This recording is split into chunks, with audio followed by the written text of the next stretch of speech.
Welcome to KRA's The Hub, the official podcast of KRA Corporation.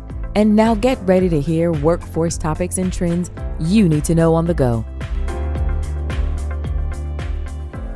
This is Jonathan Overall with KRA's The Hub podcast. I am on site today at the Maryland Workforce Association's Raising the Bar conference. And this has been an amazing conference thus far. A lot of leaders and workforce professionals throughout the state of Maryland are here at the conference. And I'm joined by a special guest, Dr. Erin Anderson Williams. She is a senior leadership coach, as well as she works with the Southern Regional Education Board in Nashville, the metropolitan area there. Also, she was the keynote address speaker on Monday morning at the Youth Forum.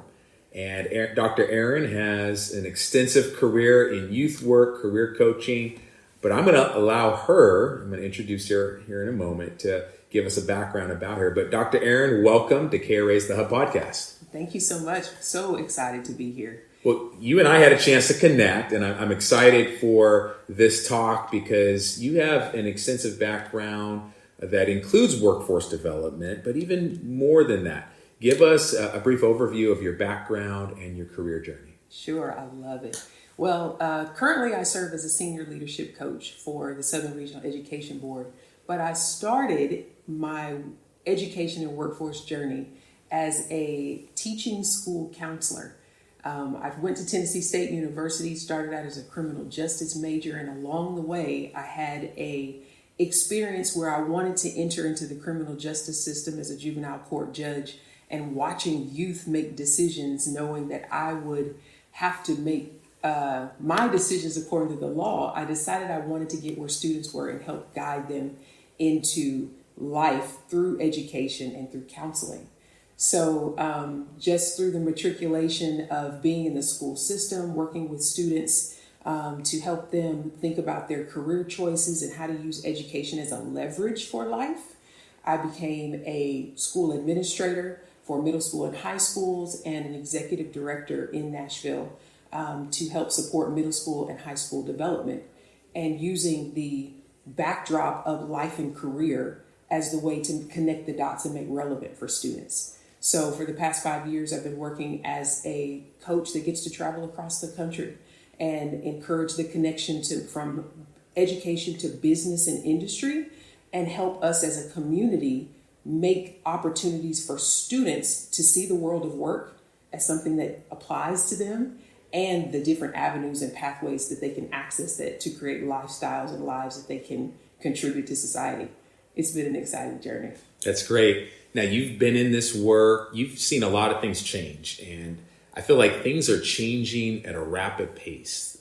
Generational change, technology change, the workforce. I know just in the last decade, we've probably seen several iterations of how things have changed and how youth and just the adult population interacts with the workforce. What would you say has changed the most in terms of youth development for careers, in your career? Absolutely.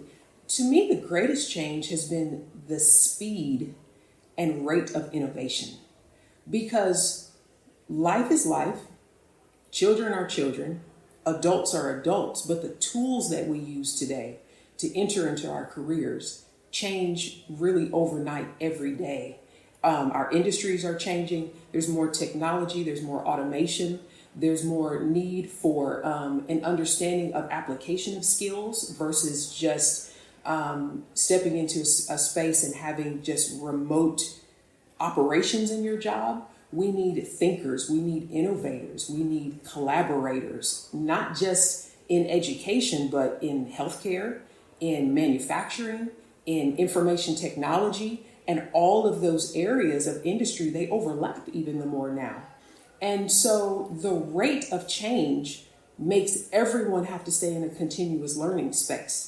And so as with the adults are trying to help the students, the adults are also having to advance in their learning in order to get in front of rapid change so that they can help students. And many times our students are interacting with technology in a different way socially. And so everyone trying to get in front of things to help teach the students what to know, recognizing that what we teach them today might change and what they need to know tomorrow might be different because the job that they'll enter tomorrow may not even have been created yet. So all of that is something that's really difficult for a lot of adults to wrap their brain around. And our students are just experiencing life. Social media is in their hands. Computers is what they were born into. Adults are going, wait a minute, now we have artificial intelligence and the students are already using it, but it's in the jobs. And how do I prepare a student to be effective in the world of work and use their social technology in a productive career technology way? It's all rapid learning and change at the same time. So that makes for really innovative opportunities for us to come together and have conversation about lifelong learning. That's great. I like how you captured the issue, the larger issue at hand, how this generation that's here today, Gen Z and younger, they've grown up with the digital age. That's all that they know. What would you say are some keys, perhaps, that have remained true throughout your career or even have been enhanced up until this point to really engaging youth? I think that's the age-old question and challenge that a lot of youth programs have a challenge with throughout the country, is engaging youth and keeping them engaged through the process of youth development and career coaching. Sure. So 3 keys that come to mind. Number 1, remember that the youth are youth. Children, they like to have fun. They like to use their hands. They like to talk and discuss and be involved, and they love fun. So any type of program that is working with youth has to remember that they're kids, and that in order to engage kids, their number one thing is not, oh, I'm actually here to learn. They learn through the doing. So keeping kids involved by making sure that we're engaging them in fun activities that apply to them. Another thing is inviting students into the process of the programs that we create for them. Kids want to be involved, and they really do have great ideas and a voice for what they want. They may not know the outcome goal because they haven't experienced life long enough to know what will come from this program if I create it to go into a job when I'm 21. If I'm 14, I'm not thinking about 21. I'm thinking about being 14. But inviting kids to share their ideas, to participate in the program design, in giving their feedback and their information about what they would like to do and how they might like to learn it, maybe even if they don't know what they need to learn. That engages students because they're helping to build the program. And the third thing is being reminded that they're youth and they're young, but they're people. And so people have feelings, people have thoughts, people have experiences. And sometimes, I know even me as an adult, I have 3 over 18-year-old children now, but they're young adults. And so I've lived longer than them, and there are times that I think I know more because I've lived longer. And they're like, yeah, Mom, but did you think about it from our perspective this way? Being reminded that our kids have feelings, they are people, they have thoughts, and they've had experiences, and their experiences are just as valuable as the adults. Involving them in everything that's going on, it makes for great engagement, and the kids get what we really desire for them to have, a wonderful experience that leads them to greater life and productivity. That's great. I think 3 takeaways that anyone can apply, and really having a shift of mindset in how we approach that youth development work. So thank you for that. Now, I want to talk about your keynote that you gave on Monday, and you focused on pausing, reflecting, and resetting. And in your work, you've gained the perspective of, through your own personal story of working with youth as a leader, carrying the weight. Tell us, what does that message mean to you, and what were some of the takeaways that you wanted the audience to walk away with? Sure, absolutely. One thing about the Raising the Bar conference that's been very powerful for this year, and it's just a through line with workforce here in Maryland, is recognizing workforce workers as superheroes. The work that they do is very important. They do come and save the day in a lot of situations in helping people connect to the world of work, reinventing themselves to get into fields and just with life and shifts and doing superhero type work.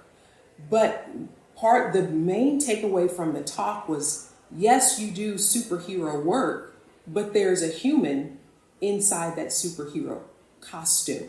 We used Batman and Superman and Wonder Woman and Spider-Man as case studies, but recognizing that each of those superheroes were called by their superhero name, but there was a human that had a job, that had feelings and a backstory, an origin story of what was driving them to do the work. And people put a lot of hope in them, but they were one person.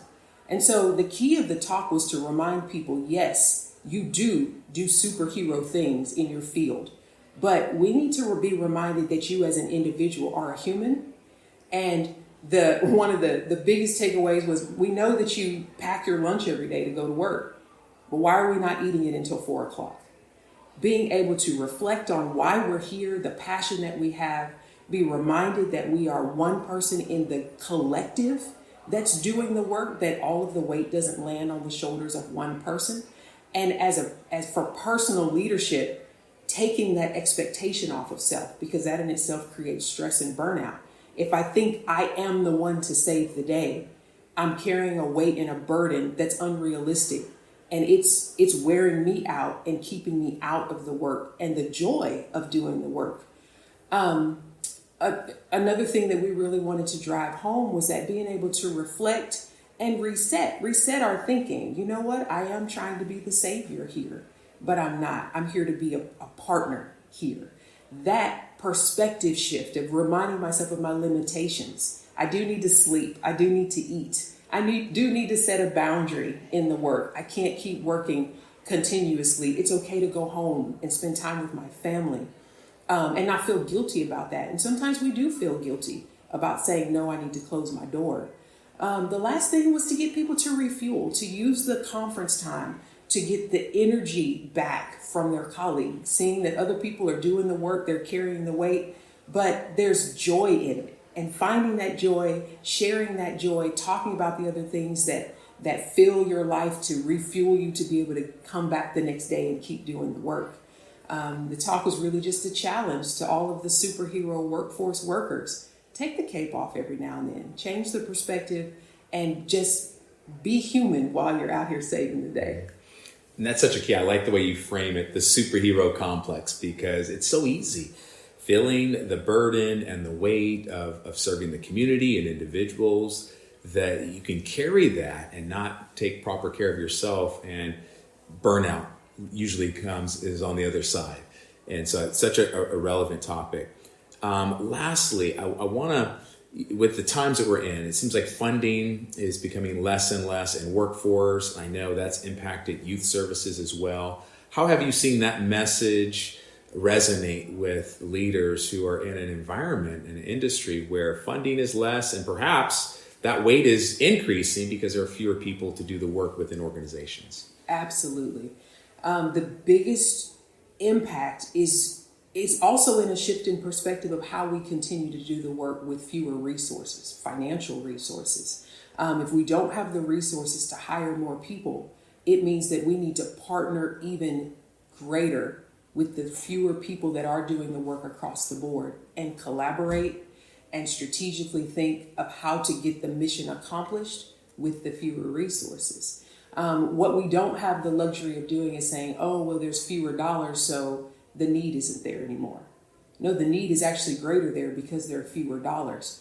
But how can we pool our resources? How can we partner with other agencies? Raising the bar is powerful in bringing educational conversation, workforce conversations. You have resources and a task in your field. We have resources and a task in our field, and both of us have limited resources.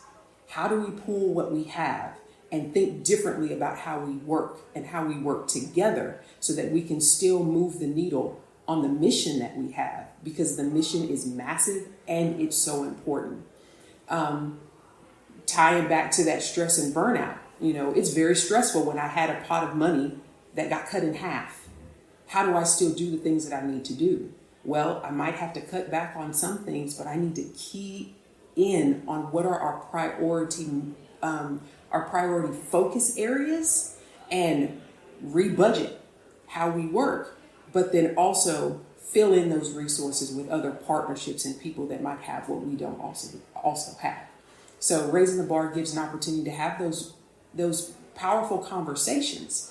Here's what we bring to the table. Here's what you bring to the table. And if everyone can bring their best dish to the table, we can all sit down to the table and enjoy a great meal and be satisfied and enjoy one another, recognizing that resources are limited, but the unlimited resources, the creativity, and the people that sit in the seats that do the work.